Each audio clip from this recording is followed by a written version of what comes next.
Welcome back to True Echo, where real stories echo louder than fiction. Today's story isn't just about injustice at 35,000 feet. It's about one woman in seat 1A, who didn't raise her voice but changed an entire system. When a black CEO was humiliated on an international flight, no one expected what would happen after she landed.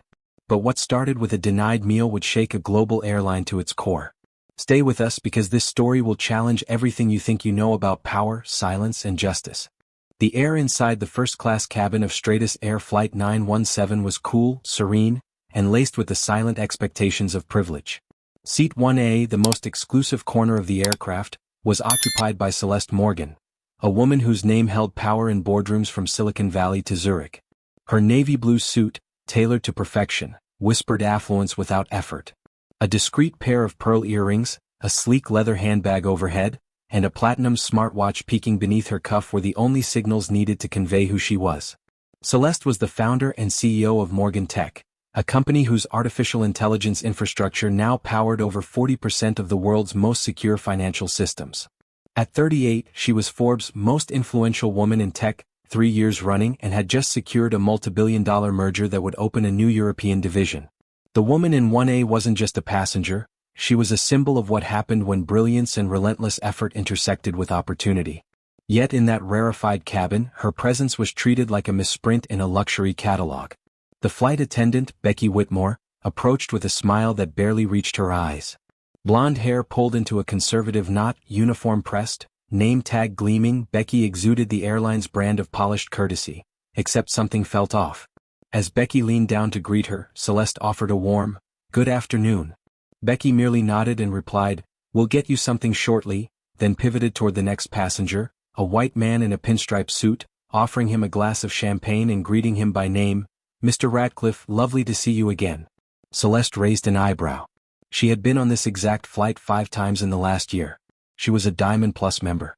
Her meal, a lobster bisque appetizer followed by a filet mignon and paired vintage wine, had been pre-ordered 7 days in advance, confirmed 3 times via email, and personally acknowledged by Stratus concierge line. It wasn't just a meal, it was a detail, a standard, a signal that this airline recognized her status. When Becky returned, it was with a small tray holding a plastic-wrapped chicken sandwich and a glass of water. No wine. No appetizer. No explanation.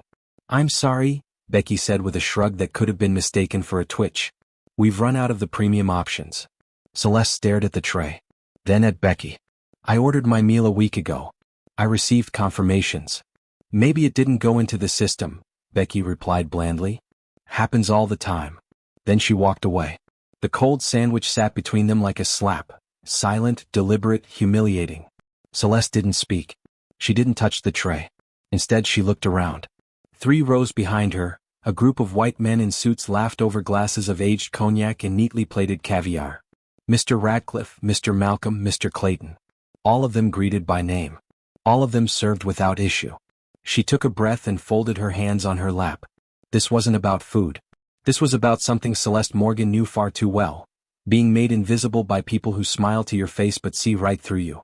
She had spent decades in rooms where she was the only woman, the only black executive, the only voice asked to justify its presence. And still she had risen. But there, in seat 1A, was proof that even a billion-dollar valuation didn't buy the right to be seen. Her eyes flicked to her tablet. She opened a secure app, a private channel connecting directly to Morgan Tech's internal systems. Within moments she was accessing the Stratus Air crew directory, filtered by flight manifest. Name, Rebecca and Whitmore. Position, senior cabin crew. Employee ID, SA9035. And with just a few taps the layers began to peel back. 2 previous complaints from minority passengers over the last 18 months. No disciplinary action taken. An internal note referencing her comments in a crew chat about focusing on guests who appreciate the experience. Coded language too familiar to mistake. Celeste tapped once more, encrypting the records and sending them to her executive assistant in Manhattan, Aaliyah Grant. The message was short. Activate, Emergency Audit Protocol. Flight 917. STA 9035. Confirm within 10. She closed the tablet. To the untrained eye, Celeste Morgan appeared unbothered. Just another executive reclining before an international landing. But behind the stillness was a mind in motion, measured, lethal, and prepared to hold an empire accountable. In a glass tower halfway across the world, Aaliyah Grant's phone buzzed twice. She didn't need to ask questions. Working as Celeste Morgan's executive assistant wasn't just a job, it was a war room assignment. And when Celeste used the words, emergency audit protocol, it meant someone had made the kind of mistake that would be felt by corporations, not individuals. Aaliyah was already sliding into her chair by the time the encrypted message arrived. The office was quiet, its massive floor-to-ceiling windows casting shadows over the polished white desk. Manhattan glowed in the distance, but Aaliyah's focus narrowed to the screen before her. Her fingers danced over the keyboard. Within 90 seconds she had accessed the shared industry database, one that only companies at Morgan Tech's level could even touch. It linked executive partners, travel data, and cross-referenced internal service metrics between VIP-tier airlines. Stratus Air's system was supposed to be secure. But Morgan Tech had once built the AI that protected their digital infrastructure, and Aaliyah knew the doors to walk through. Rebecca and Whitmore. Senior cabin crew. Service complaints, 2 flagged. Peer reviews, mixed. Behavioral anomaly index, 71.3%. But it wasn't the numbers that mattered, it was the patterns. Aaliyah's screen filled with logs from Flight 803, 815, and now 917. In each case, the same clues surfaced: late or missing meal deliveries to non-white passengers, slower response times to call buttons, a distinct absence of formal greetings unless the passenger matched a specific profile. Aaliyah narrowed her eyes. Subtle discrimination didn't leave loud trails, but it did leave patterns. And Celeste had taught her to follow the patterns, not the noise. She activated the Morgan Tech Bias Recognition Overlay, a tool Celeste herself had co-developed. It parsed hours of cabin crew interaction data, analyzing tone, body language, and word choice across audio and video logs from partner airlines. And then, like dominoes falling into place, it came together. Becky Whitmore's behavior wasn't accidental. It was systematic. 87% of her recorded interactions demonstrated consistent deprioritization of passengers of color. And no one had stopped her. Aaliyah exported the findings into a secure report, flagged under the internal code red line. She didn't even pause to reread it. She sent it directly to Stratus Air's corporate ethics inbox, the CEO's executive line, and Morgan Tech's legal response team. One line accompanied the file. Per Celeste Morgan's instruction. Bias protocol activated. Review required. It was quiet after that. But the kind of quiet that signals an earthquake has begun beneath the floorboards. Back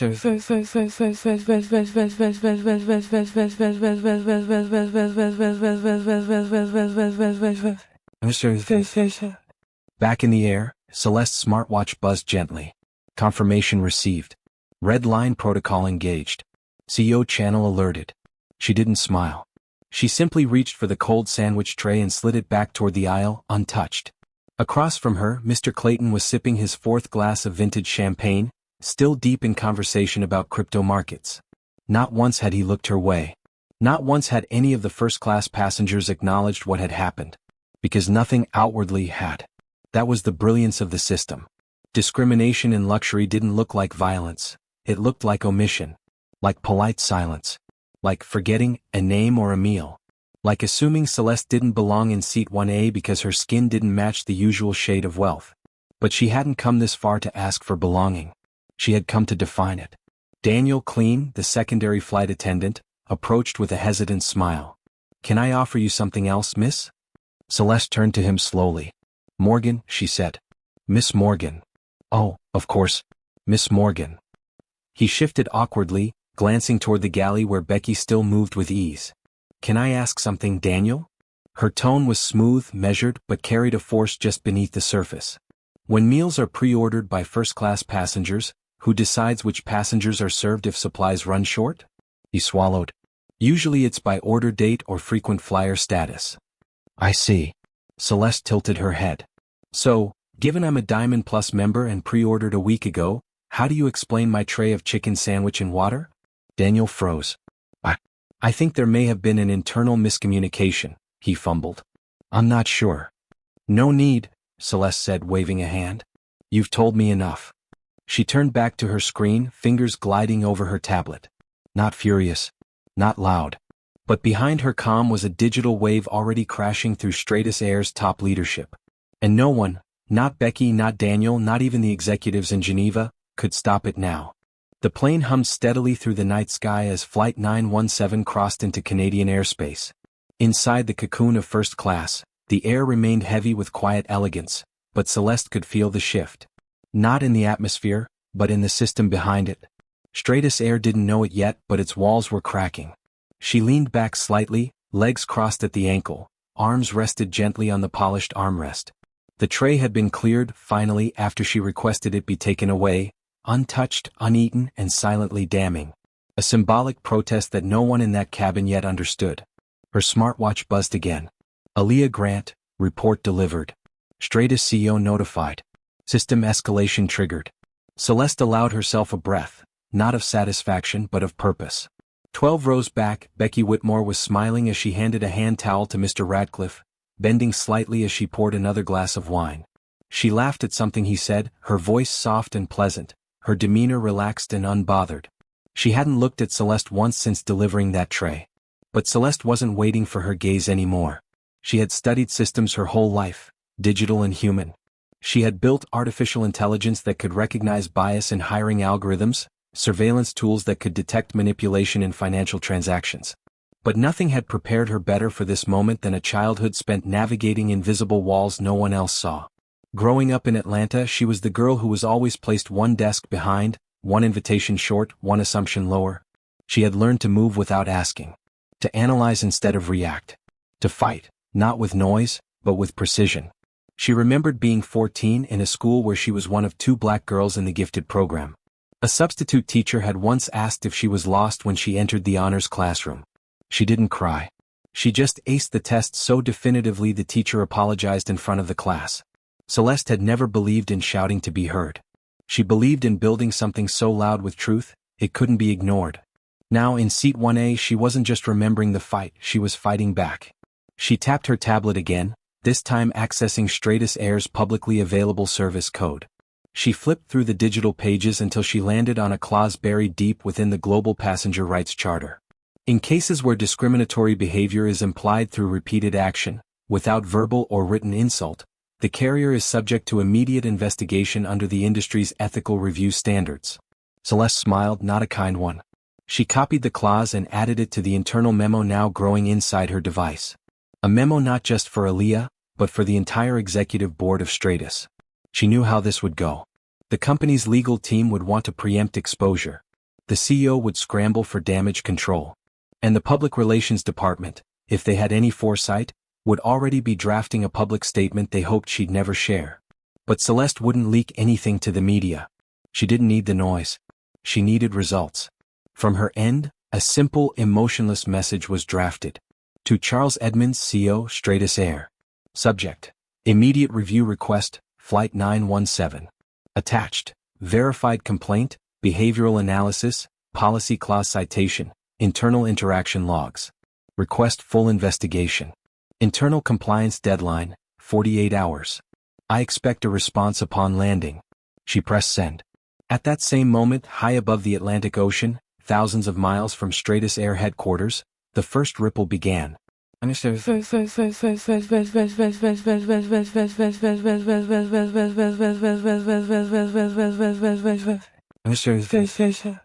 Back in New York, Aaliyah had already received replies. One from HR, one from legal, and one marked Executive Confidential, with the initials C, Charles Edmonds himself. Begin emergency internal review. Grant Morgan Tech provisional access to cabin footage. Prepare response protocol upon landing. This must be handled with full transparency. C. Aaliyah exhaled for the first time in nearly an hour. She wasn't celebrating. She was calculating. Because she knew Celeste didn't do this for apologies. She did it to force evolution. She forwarded the response to Celeste's watch, encrypted. Meanwhile, on board the plane, the other passengers were none the wiser. Radcliffe was now discussing blockchain. Clayton was flirting with a junior attendant. Malcolm had dozed off with a silk mask over his eyes. And Becky? Becky was back in the crew galley, sipping coffee and texting something on her phone, perhaps about another difficult passenger, or someone with an attitude. She didn't know the walls were already closing in. Celeste reclined her chair slightly. Her eyes closed, but her mind did not. This wasn't about a meal anymore. It hadn't been since the moment Becky dismissed her without a second glance. It was about every system that thought it could exclude people like her without consequence. Tonight, that system had chosen the wrong passenger. And Celeste Morgan was going to make sure it never forgot seat 1A. As dawn crept over the horizon, casting a pale blue glow into the cabin of Flight 917, Celeste Morgan's eyes flicked open, not from rest but from readiness. Her smartwatch displayed a message from Aaliyah. Footage retrieved. Bias pattern confirmed. Preliminary findings sent to Stratus internal legal and ethics boards. Everything was moving according to plan. Quietly. Precisely. Unstoppably. Celeste sat up straight, adjusted her blazer and glanced to her left. Outside the small oval window, the world slowly lit up beneath the aircraft. Somewhere below lay the final stretch before Geneva, the city that would become the turning point in this story. Daniel Clean passed by again, this time with noticeably more caution. "Miss Morgan," he said, his voice almost rehearsed. "Would you like something to drink before we begin our descent?" Celeste turned to face him, her expression unreadable. "Tell me something, Daniel." When Becky said she had to prioritize passengers, what did she mean by that? Daniel hesitated. The pause stretched long enough for Celeste to tilt her head slightly, like a professor watching a student stumble on an exam they should have prepared for. "I believe she meant nothing by it. Probably a miscommunication," he said with a faint tremble in his tone. "It's not official policy." "Of course it's not," Celeste said softly. "Because if it were, your entire company would be finished before we landed." She didn't need to raise her voice. Her words cut sharper because of it.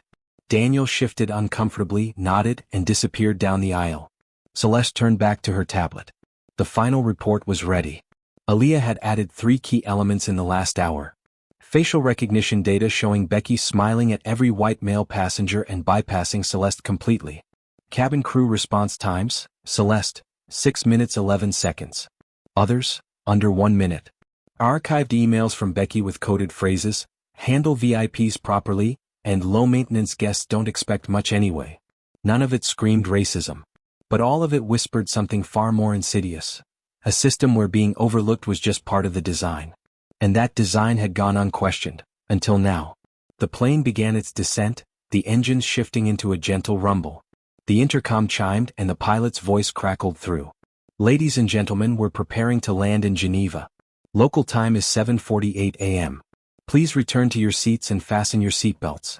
The final act had begun. Celeste reached into her bag and retrieved a sleek leather folder embossed with the Morgan Tech logo. Inside were 3 printed documents: a copy of her VIP booking confirmation, her Diamond Plus status verification, and a physical copy of the service rights clause she had highlighted earlier. She didn't need them for herself. They were for the people waiting at the other end of the jet bridge. Because she knew they would be there. Stratus Air was a luxury brand. It survived not just on image but on the illusion of elite perfection. And the second her audit request hit the CEO's desk, there was only one way the company could respond: swiftly, publicly, and with reverence. The plane touched down with a soft jolt. The cabin clapped politely, one of those performative rituals reserved for international landings. But Celeste remained still, her gaze forward, her hands resting on the folder. A moment later the seatbelt sign chimed off. Passengers began to gather their belongings. Mr. Radcliffe muttered something about his driver. Mr. Clayton stretched and yawned. Becky passed by briskly, smiling as she said, "Thank you all for flying Stratus." Still she never looked at Celeste. But the moment she stepped toward the front exit, she froze. Standing just outside the door were 2 people in tailored black suits. One man, tall, with salt and pepper hair and a visible ID badge. Brandon Ellis, Regional CEO, Stratus Air Europe. The other, a woman with a sharp jawline and a clipboard marked Legal Affairs, Geneva Division. Both turned toward Celeste as she stepped forward, their expressions taut with rehearsed sincerity. "Miss Morgan," Ellis said, his voice level. "Welcome to Geneva. We sincerely apologize for." Celeste walked right past them. "No need to apologize," she said, calm and even. "This is just the beginning." Down the jet bridge, the rest of the cabin crew disembarked through the rear. Becky, still smiling, was chatting with Daniel and another attendant. She didn't notice the 3 men in dark suits standing just ahead, until she was 10 feet away and saw one raise a tablet toward her. On it, a message flashed. "Flight 917 crew, proceed to emergency meeting room. Immediate debrief. Article 6.3 in effect." Becky blinked. "What?" she said, laughing awkwardly. Is this some kind of... No, Miss Whitmore, one of the men said flatly. Please come with us. The smile drained from her face. Daniel went pale. And in that moment, the truth hit them like a delayed turbulence jolt. They hadn't just mishandled a meal. They had mishandled a storm. Celeste emerged into the terminal, where a black limousine waited beyond the frosted glass VIP gates. A uniformed woman bowed respectfully and gestured toward the car. Celeste's phone buzzed once more. From Aaliyah. Subject, update.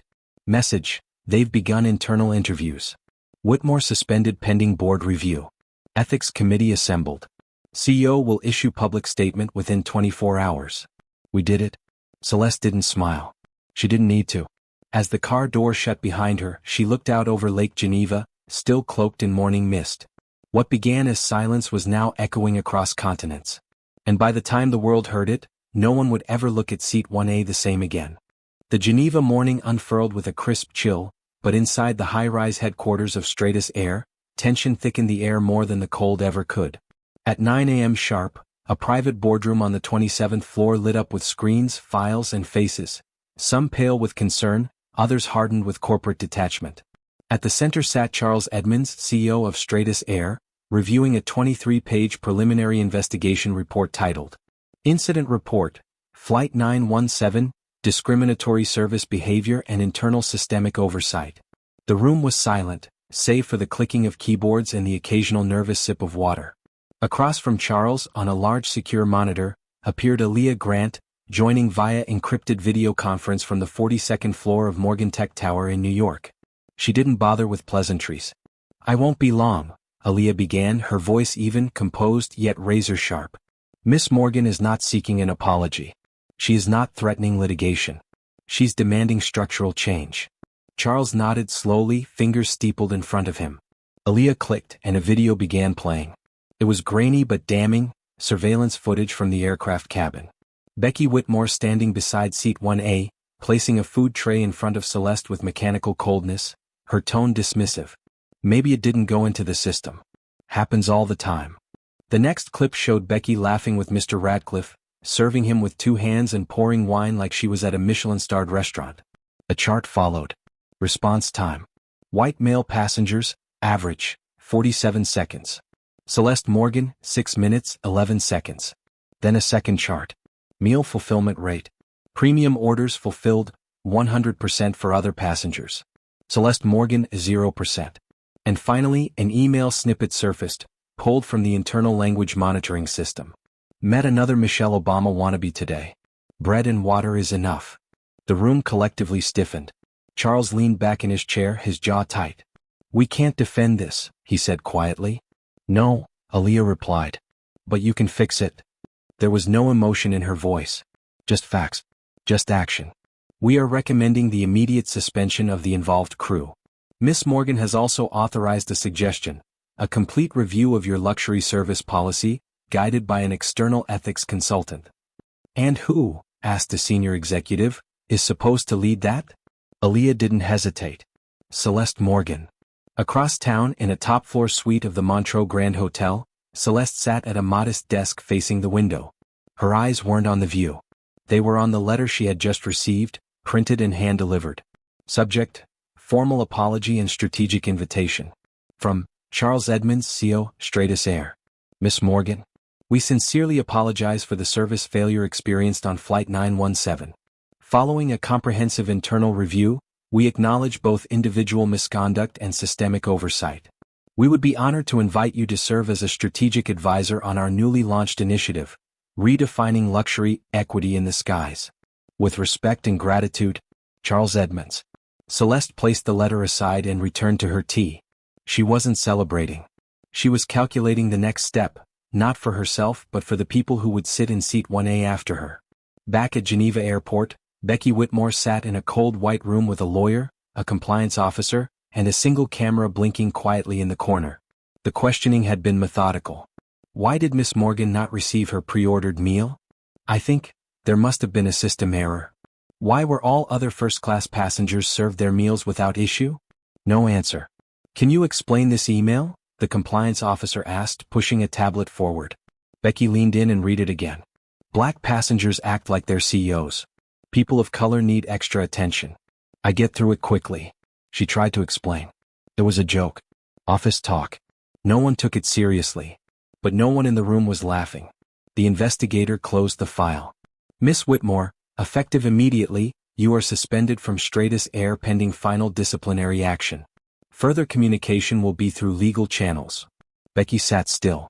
Her perfect posture remained, but her world had crumbled. She had thought Celeste Morgan was just another difficult customer. She had no idea she'd served the one person who could undo everything. News broke within 12 hours. The Guardian, Black CEOs denied meal sparks airline reckoning. Forbes, Celeste Morgan, from boardroom to boarding gate, how one woman is rewriting luxury. Washington Post, hashtag Seat 1A becomes symbol of resistance against subtle discrimination. The hashtag Seat 1A trended across platforms. Stories poured in from passengers who had been overlooked, dismissed, or condescended to, not with insults but with indifference. Stratus Air's press office released a statement, approved by Celeste herself. We recognize that true luxury means recognizing every human equally. And we are committing not to words, but to change. 3 days later, Celeste walked into Stratus headquarters, not as a customer but as a consultant. No red carpet. No applause. Just a long table of decision-makers ready to unlearn what they thought they knew about service, equity, and power. Celeste pulled up a chair, placed a folder on the table, and spoke simply. Let's begin. The fluorescent lights inside Stratus Air's corporate conference room glowed sterile and tense. A long oval table stretched before Celeste, where top executives, legal officers, HR heads, and regional directors sat with straight backs and tight faces. They had prepared spreadsheets and internal talking points. Celeste had brought none of that. Instead, she laid a single photo in the center of the table, an image taken from the in-cabin security footage, time-stamped, grainy but undeniable. It showed Becky Whitmore, back-turned, walking away from Celeste's seat, leaving behind a cold sandwich tray on first-class leather. Celeste didn't say a word at first. She simply let the room sit with the image. This, she said finally, her voice calm but resolute, is not a single incident. The executives leaned in, silent. This image doesn't just represent Becky's action. It represents a culture, one where a black woman can be denied equal service at 30,000 feet while wearing a tailored suit and holding the future of global tech in her carry-on. A few cleared their throats. One legal advisor scribbled a note. Celeste continued. And you didn't know. Not because the system hid it, but because the system was built not to see it. Charles Edmonds sat across from her, nodding slowly. He had called this meeting not to manage a scandal, but to face one. Celeste respected that. He wasn't posturing. I'm not here for press, she said. Or to make headlines. I'm here to design a future where that photo becomes impossible. She turned to the display screen behind her, where Aaliyah had cued a presentation titled, Redefining Luxury, Human Dignity as a Standard, Not a Perk. Slide after slide outlined a radical cultural shift. Unconscious bias training for all service staff, not once but quarterly. Anonymous customer experience audits using AI pattern recognition, reviewed monthly. A Seat 1A pledge, a commitment signed by every flight attendant to uphold dignity for every passenger, regardless of appearance, background, or perceived status. A diversity scorecards included in annual performance reviews, not optional. Charles interjected quietly. Will you help us build this? Celeste met his eyes. I'll lead it, she said. 2 weeks later, Stratus Air released a public statement. We are honored to welcome Celeste Morgan, CEO of Morgan Tech, as Senior Cultural Reform Advisor. We recognize the need to evolve beyond traditional definitions of service. From today forward, equality will be treated not as a courtesy, but as the cornerstone of our brand. The announcement was picked up globally, not because it featured a big name, but because for the first time, a major luxury airline wasn't denying a problem, it was handing the reins to someone who had been on the receiving end of it. Back in New York, Morgan Tech's headquarters buzzed with quiet pride. Aaliyah worked late into the night building a new AI prototype for auditing airline interactions, training the system to detect subtle cues, tone, body language, neglect. When a junior analyst passed by and asked, "Do you think any of this will actually change things?" Aaliyah didn't hesitate. It already has. Meanwhile, across the country and ocean, something unexpected began to happen. Letters poured in, not from executives or CEOs, but from flight attendants, hotel managers, concierges, and first-time flyers. One letter from a young Latina gate agent read, "I saw how you handled it. You didn't scream. You didn't curse. You didn't post a video. You just made them see. I didn't know quiet could be that powerful." Another came from an older black pilot who'd been flying for 23 years. "We've always known we had to be twice as good to be seen half as clearly. Thank you for not letting that go unseen." And then there was the email that arrived late one night from a name no one expected. Rebecca and Whitmore.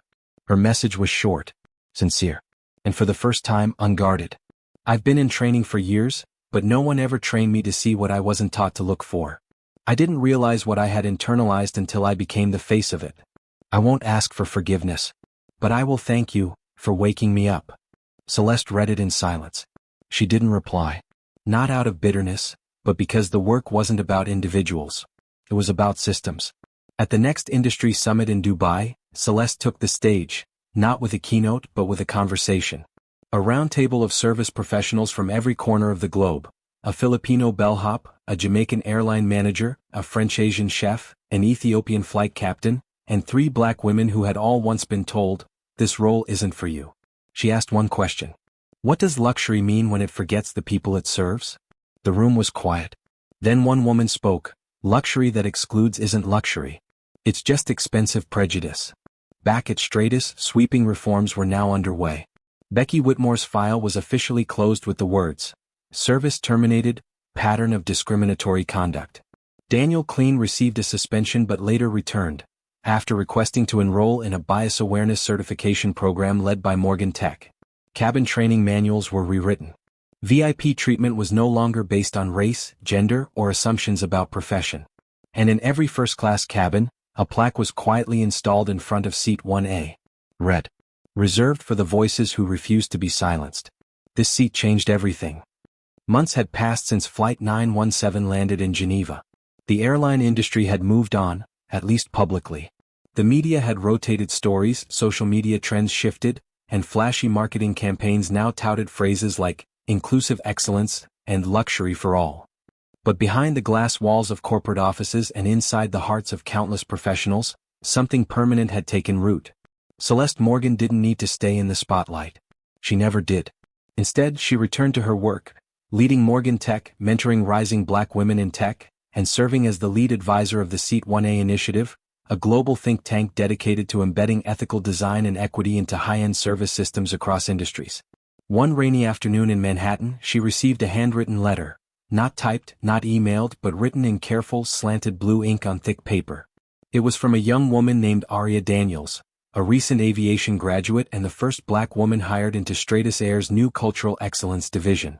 "Miss Morgan, I watched you change the world without ever raising your voice. You made space for people like me to walk into rooms that once looked right through us. Next month, I begin training the next class of first-class crew. My first lesson is simple. Never assume who belongs in seat 1A. Because one day, it might be the person who changes your entire world. Thank you. Aria Daniels." Celeste read it twice. Then, with her signature steel-soft gaze, she placed it in her desk drawer, not for nostalgia but as a reminder. That power, when wielded quietly and precisely, leaves deeper marks than 1,000 angry protests ever could. In a modest room overlooking Lake Geneva, the newly appointed service director of Stratus Air conducted a private onboarding for international staff. There was no projector. No lengthy presentation. Just a replay of a short clip, once leaked, now archived in training modules. Celeste Morgan, seated in 1A, looking up at a flight attendant, calmly saying, "I understand now." The director turned to the group of recruits, mostly women, many from underrepresented backgrounds. She didn't shout. She didn't slam a tray. She didn't threaten. He let the silence sit. And because of that, she reshaped this entire industry. At that year's Global Forum on Corporate Culture, Celeste was honored, again. But as always, she turned down the long speeches and the stage spotlight. Instead, she opted to appear in a private fireside session, sitting with 3 young women from across continents. A Vietnamese hospitality manager, a Nigerian concierge who had faced harassment in Paris, and a Brazilian tech intern navigating microaggressions in Silicon Valley. They asked her the same question that kept returning. How did you do it without losing yourself? Celeste leaned forward, her voice low and resolute. Because the goal isn't to win an argument. It's to change the room. They wrote it down. But more importantly, they felt it. On the one-year anniversary of Flight 917, Stratus Air made an unpublicized but meaningful change. From that day forward, every first-class crew member received a soft-bound booklet titled, Service Without Assumption, the Seat 1A Protocol. It wasn't just a training guide. It was a new standard. Inside, page 1 began with the following words. Service is not a privilege to be offered. It is a right to be honored. And every passenger you meet may be the one who reshapes the world. Treat them as such. Celeste's influence had quietly reshaped luxury. Hotels began their own audits. Car services revised internal scripts to eliminate profiling language. Corporate brands revised customer segmentation algorithms, many licensing Morgan text bias detection software. Even international airports started quietly phasing out priority greetings that assumed status based on attire, skin tone, or accent. And none of it happened with a lawsuit. None of it happened through confrontation. It began with a cold sandwich tray and a seat no one expected to become a revolution.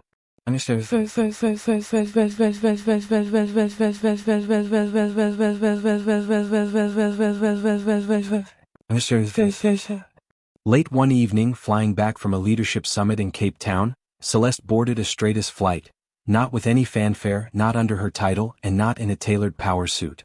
She wore jeans, a soft cashmere pullover, and flats. Her hair was pulled back casually, and she carried nothing more than a tablet and a worn leather travel bag. When she entered first class, the flight attendant turned with a soft, welcoming smile. Good evening, Miss Morgan. Seat 1A is ready for you. Celeste paused. On her seat rested a small linen card. Handwritten. No corporate logo. This seat changed us. Welcome home. For the first time in months, Celeste allowed herself to smile. She sat down, fastened her belt, and closed her eyes, not to escape but to savor the stillness. Not the silence of being ignored, but the silence that follows when justice has already spoken.